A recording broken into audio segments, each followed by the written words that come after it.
HSC পরীক্ষায় fail করেছি, তাই পাত্রপক্ষ আমার বিয়েটা ভেঙে দিয়েছে। ছেলের মামা এসে এঙ্গেজমেন্টের আংটিটি খুলে নিয়ে গেল। সারা রাত আমি কান্না করেছি। নিজেকে এতটা অসহায় আর কখনো অনুভব করিনি। বছর 3 আগে মা মারা গেল, তখনও কেঁদেছিলাম ঠিকই, কিন্তু এভাবে ভেঙে পড়িনি। রাতে খাবার সময় বাবা বলল, মন খারাপ করিস না মা, এর চেয়েও ভালো ছেলের সঙ্গে তোকে বিয়ে দেব। ভগবান যা করেন ভালোর জন্যই করে, জানিস না? শুধু মন খারাপ করে নিজেকে আর কষ্ট দিস না। বাবার কথা আমি রাখতে পারিনি। রাতে নিজের রুমে শুয়ে শুয়ে একা একা অনেক কেঁদেছি। মানুষটার চেহারাটা বারবার চোখের সামনে ভাসতে লাগলো। একটা পরীক্ষায় পাশ করতে পারিনি বলে এইভাবে কেউ বিয়ে ভেঙে দেয়? নিজেকে বাবার মতো করে সান্ত্বনা দিতে চেষ্টা করলাম। নিজের মনকে বললাম, হয়তো বিয়েটা ভাগ্যে নেই, পরীক্ষায় পাশ না করা শুধু একটা তালবাহানা। সেদিন ছিল মঙ্গলবার। আগের দিন রাতেই বাবা বলেছিলেন পাত্রপক্ষ আমাকে দেখতে আসবে। ভাবির মোবাইলে পাত্রর ছবি দেখেছি। সিলেটের চা বাগানের মধ্যে সবুজ চা পাতার মধ্যে দাঁড়িয়ে ছবিটি তোলা। প্রথম দেখাতেই মনের কোণে একটা ভালো লাগার সৃষ্টি হয়েছিল। ছেলের মামা ভাবির কেমন যেন দুঃসম্পর্কে আত্মীয়। বিকেল 4টায় পাত্রপক্ষ আমাদের বাড়িতে এসে উপস্থিত হলো। সেদিন আমি আমার পছন্দের কালো রঙের শাড়ি পরেছিলাম। হাত ভর্তি কাঁচের চুড়ি নিয়ে সেদিন পাত্রপক্ষের সামনে গিয়েছিলাম। কিছুক্ষণ কথা বলার পরে আমাকে ছেলের সঙ্গে আলাদা কথা বলার জন্য পাঠানো হয়। আমাদের গ্রামের মধ্যে কয়েকটা হাতে গোনা পাকা বিল্ডিংয়ের বাড়ি আছে, তাদের মধ্যে আমাদের বাড়িটাও অন্যতম। আমি তাকে নিয়ে আমার রুমের বেলকনিতে গিয়ে দাঁড়ালাম। আগেই তার নাম জানতাম, সাইফ হাসান। নীরবতা ভেঙে সাইফ সরাসরি বলেছিল, আমার কোনো প্রশ্ন নেই, আপনাকে আমার খুব পছন্দ হয়েছে। এবার আমাকে যদি আপনার পছন্দ হয় তাহলে সবাইকে জানিয়ে দিন। আমি চোখ তুলে তার দিকে তাকালাম। আমার দিকে সেও তাকিয়ে রইল চোখে চোখ রেখে। সে খানিকটা হাসি দিয়ে বলল, ভেবেছিলাম কোনো প্রশ্নই করব না, কিন্তু এখন তো দেখছি একটা প্রশ্ন অন্তত করা দরকার। পছন্দ হয়েছে তো আমাকে? আমি মাথা নেড়ে হ্যাঁ ইঙ্গিত করলাম। সাইফ বলল, তোমার মা নেই কিন্তু বাবা আছে। আর আমার বাবা নেই কিন্তু মা আছে। বিয়ের পরে আমরা কিন্তু সিলেটে থাকবো। মা আমার সঙ্গেই থাকে। সিলেট কিন্তু আমাদের বাগেরহাট থেকে অনেক দূর, সহজে বাবার বাড়ি আসতে পারবে না, ভেবেচিন্তে রাজি হবে। এই প্রথম আমি মুখ ফুটে বললাম, যদি রাজি না হই তাহলে কি করবেন? আপনার চোখ দেখে মনে হচ্ছে আপনি আমাকে পছন্দ করেছেন, সুতরাং আরেকটা কথা বলতে চাই না। যত কথা সব জমিয়ে রাখবো, যেদিন আমাদের বিয়ে হবে সেদিন রাতে সব কথা বলবো। তারপর সিলেটে গিয়ে প্রতি রাতে চা বাগানে দুজনে মিলে হাঁটবো আর গল্প করব। আমাদের দুজনের সম্মতি নিয়ে বিয়ের দিন তারিখ ঠিক করা হলো। সাইফের মা আমার হাতে একটা আংটি পরিয়ে দিল। বিয়ে ঠিক হলো যেদিন, দেখতে এসেছিল তার 17 দিন পরে। কল্পনার একটা নীল আকাশ মনের জানালায় ঠকঠক করে শব্দ করছে। রাতে ভাবি বলল, সব কিছু তো ঠিকঠাক হয়ে গেল, তোমাকে তো আর ধরে রাখা যাবে না। অবশ্যই এরকম চমৎকার একটা স্বামী তোমার হবে আগেই জানতাম। আমি বললাম, ভাবি তোমার কি ওকে পছন্দ হয়েছে?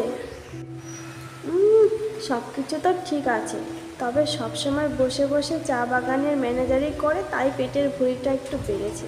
সমস্যা নেই, বিয়ের পরে তুমি তার রাতের খাবার কমিয়ে দিও, আর সকালে ফজরের নামাজে পড়ে কমপক্ষে 1 ঘন্টা দৌড় করাবে। দূর ভাবি, কী যে বলো না তুমি, এখনও বিয়েই হলো না আর তুমি এসব কথা বলছো। বিয়ে হয়নি তো কি হয়েছে, বিয়ে তো হবে। এখন তো শুধু দিন গোনা, শেষ হবার কথা দিনগুলো। তারপরেই তুমি হয়ে যাবে বৃষ্টি আক্তার থেকে বৃষ্টি হাসান, সাইফের হাসানের বউ বৃষ্টি হাসান। বিয়ে ঠিক হবার 8 দিন পরেই আমার এইচএসসি রেজাল্ট বেরোলো। যে সাবজেক্ট নিয়ে ভয়ে ভয়ে ছিলাম সেই সাবজেক্টেই অকৃতকার্য হলাম আমি। রেজাল্ট পাওয়ার পর থেকে খানিকটা মনমরা হয়ে গেলেও কল্পনা করতে পারিনি যে বিয়েটা ভেঙে যাবে। রেজাল্ট বের হবার পর দিনই সাইফের মামা বাবার কাছে কল দিয়ে বিয়ে ভাঙার কথাটা কনফার্ম করেন। বাবা বাকরুদ্ধ হয়ে গেলেন। বাবা যখন খুব অসহায় হয়ে সাইফের মামাকে বোঝাতে লাগলো তখন আমি বেলকনিতে দাঁড়িয়ে আছি। মেয়ের ব্যর্থতার জন্য বাবার এমন বারবার অনুরোধ করা একদমই সহ্য হচ্ছিল না আমার। অবশেষে বিয়েটা চূড়ান্তভাবে ভেঙে গেল। আমার হাতের আংটিটা খুলে নিয়ে গেল। ভাবি আমার কাছে এসে বলল, ছেলেটাকে তো কত ভালো ভেবেছিলাম, অথচ সে এমনভাবে সামান্য একটা কারণে বিয়েটা ভেঙে দিল। তার কি কোনো মনে হলো না একবারও যে মেয়েটা এভাবে বিয়েটা ভেঙে গেল কতটা কষ্ট পাবে? রাতে আমার ঘুম হয় না ঠিকঠাক। নিজের চেয়েও বেশি কষ্ট লাগে বাবার জন্য। ভালো ছেলের সঙ্গে বিয়ে হবে বলে বাবা আমাদের গ্রামের অনেক মানুষকে দাওয়াত দিয়েছেন। আত্মীয় স্বজন যে যেখানে আছে সবার কাছে মেয়ের বিয়ের দাওয়াত পৌঁছে দিয়েছিল, অথচ এখন সবাইকে আবার নিষেধ করা হচ্ছে। যখনই তারা প্রশ্ন করবে বাবা তখন ঘুরিয়ে পেঁচিয়ে উত্তর দেয়।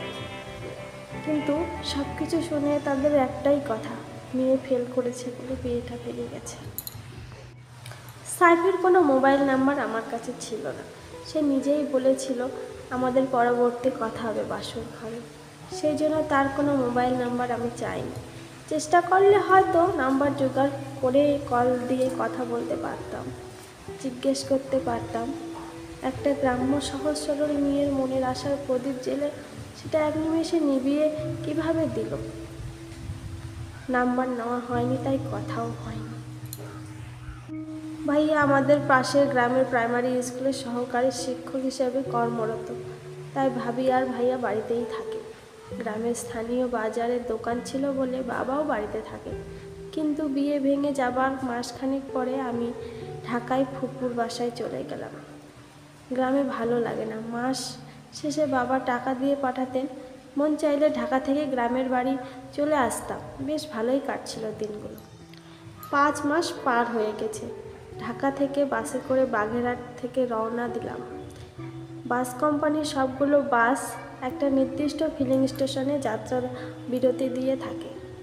বেশ কয়েকবার আসা যাওয়ার কারণে যাত্রা বিরতির কথা জানতাম। যথারীতি আজও গাড়ি ফিলিং স্টেশনে থামল। ওয়াশরুমে যাওয়ার জন্য আমিও বাস থেকে নিচে নামলাম। সবার সঙ্গে আমিও ওয়াশরুমে গিয়ে ফ্রেশ হয়ে আসলাম। কাজেই একটা দোকান থেকে 2 প্যাকেট চিপস কিনে হাঁটতে হাঁটতে বাসের দিকে এগিয়ে গেলাম।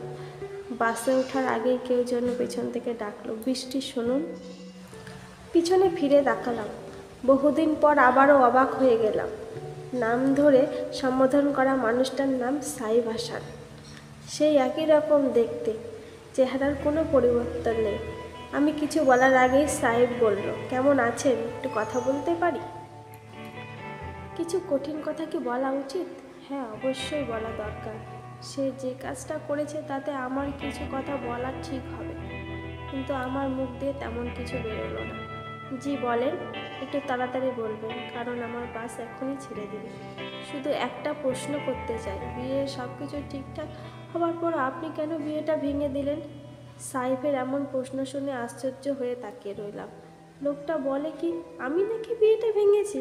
বললাম, হাস্যকর প্রশ্ন করছেন কেন? বিয়ে তো আমি ভাঙিনি, বিয়ে ভেঙেছেন আপনি। এইচএসসিতে একটা পরীক্ষায় পাশ করতে পারিনি বলে আমাকে বিয়ে করতে আপনার হয়তো লজ্জাবোধ করছিল, তাই তো নিজে না এসে সেদিন নিজের মামাকে দিয়ে আমার হাত থেকে আংটিটি খুলে নিয়ে গেলেন। নেক্সট পার্টটি পরবর্তীকালে শোনাবো। আপনারা যদি আগ্রহী হয়ে থাকেন অবশ্যই কমেন্ট করে জানাবেন, আর ভালো লাগলে পেজটিকে ফলো করে দেবেন।